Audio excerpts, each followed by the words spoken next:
The search for light in darkness is not a quick glance upward, not a fleeting prayer whispered into the void, not a half-hearted attempt to convince yourself that things will change. It is war. A war waged within the soul, where the battlefield is silent but brutal, where every breath feels like resistance and every thought feels like a blade. Darkness does not arrive politely. It seeps, it presses, it strangles. It fills every corner of the heart until you no longer know where it ends and where you begin. And when hope takes its last breath, it does not go quietly. It claws, it trembles, it fights against the inevitable. You can feel it, like a drowning man reaching upward, lungs burning, desperate for one more chance at air. The waves of despair push harder, dragging you deeper, and in those moments you begin to wonder if rising again is even possible. Silence becomes loud, questions become screams, and still, inside that suffocating weight, a flicker insists on being heard, however faint, however fragile. Darkness is never just one thing.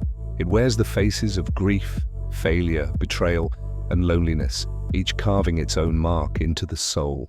Grief comes suddenly, like a blade that cuts through bone and leaves you hollow. Failure lingers, whispering that your worth has expired.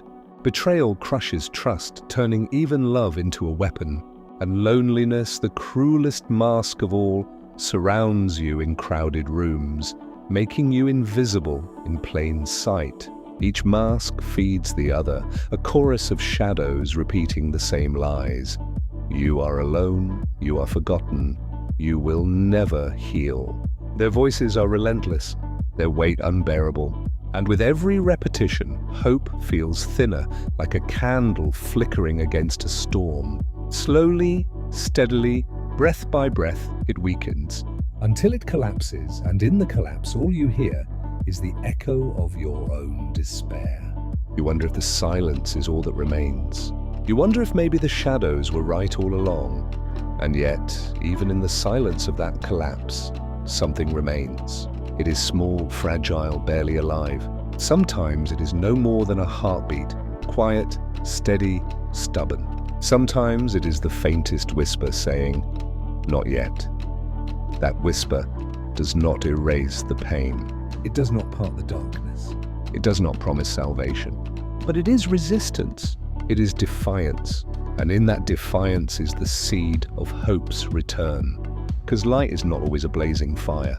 Sometimes it is a spark hidden beneath ash, waiting for breath, waiting for protection, waiting for someone to believe it is still there.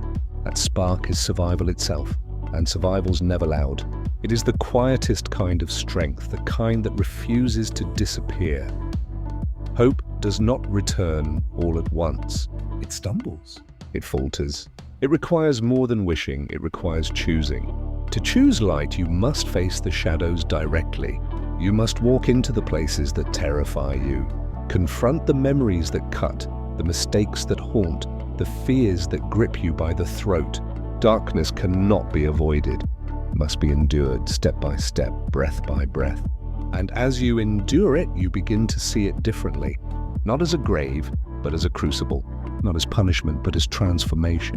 Every night survived becomes proof that dawn is possible.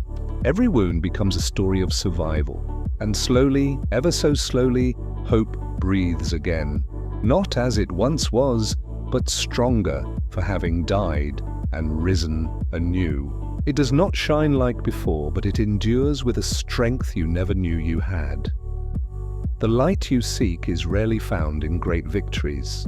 More often it hides in small, fragile moments. In the morning sun breaking over a sleepless night, in the gentle kindness of a stranger who smiles when you feel invisible, in the voice of a friend who refuses to leave when you try to push them away, in your own trembling hands as you rise once more from the floor where despair left you. These are sparks. And sparks, if protected, can grow into flames. They demand attention. They demand patience. They demand the choice to guard them, to feed them, to believe in them even when belief feels foolish. And as those sparks grow, the shadows begin to recede, not vanishing entirely, but loosening their hold. You begin to feel air again. You begin to see outlines again. The weight shifts, if only a little. And then comes the truth that changes everything. The light you have been searching for was never outside of you. It was not lost in the stars, not hidden in another person's hands, not waiting in a far-off place. It has always been within you, your resilience, your endurance, your refusal to surrender completely. Darkness may bury it, silence may smother it, despair may crush against it, but none of these can erase it. And when you realize this, when you feel that ember still alive inside, you understand that hope is not a gift from the outside world. Hope is a decision, a choice, again and again. Chosen when every voice says it is pointless. Chosen when surrender would be easier. Chosen when the night feels endless. Hope is not an accident, it is a rebellion. The path is not easy. Searching for light in darkness demands more than you think you have. It demands patience when patience has worn thin. It demands faith when faith feels naive. It demands strength when strength is gone. And yet, it is the journey that defines the soul.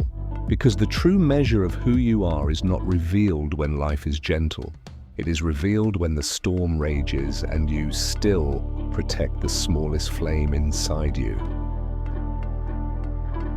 That is what transforms despair into defiance. That is what turns brokenness into resilience. That is what keeps the ember alive until it grows bright again. And the brighter it grows, the clearer you begin to see. Darkness was never your ending, only your teacher. Darkness will always return in some form. The storms will always circle back. There will be nights where hope falters again. But now you know. You know that even when it gasps, even when it collapses, it can be revived. You know that even when your body trembles, even when your spirit bends, you can rise again. And that knowledge is light itself. It is the kind of light no storm can ever erase. Because it is not borrowed, it is not given. It is not fragile, it is born of endurance, of persistence, of choosing to fight when surrender was easier. And so, searching for light in darkness is not about erasing pain. It is about enduring it, not about denying despair, but refusing to be ruled by it. It is about remembering that hope may falter, hope may gasp, hope may collapse, but it can also rise again. The night may stretch endlessly, the wee shadows may press hard, the silence may roar with questions unanswered, but dawn will come, always. And when it does, it will not erase your scars. It will not undo your battles, but it will reveal the truth you endured. You fought. You chose light when darkness surrounded you. And in that choice, hope is not just alive. It is unshakable. It is radiant. It becomes the kind of light that no storm can ever put out. Because the darkest nights, the ones that make hope gasp for breath, are always the ones that give birth to the brightest stars.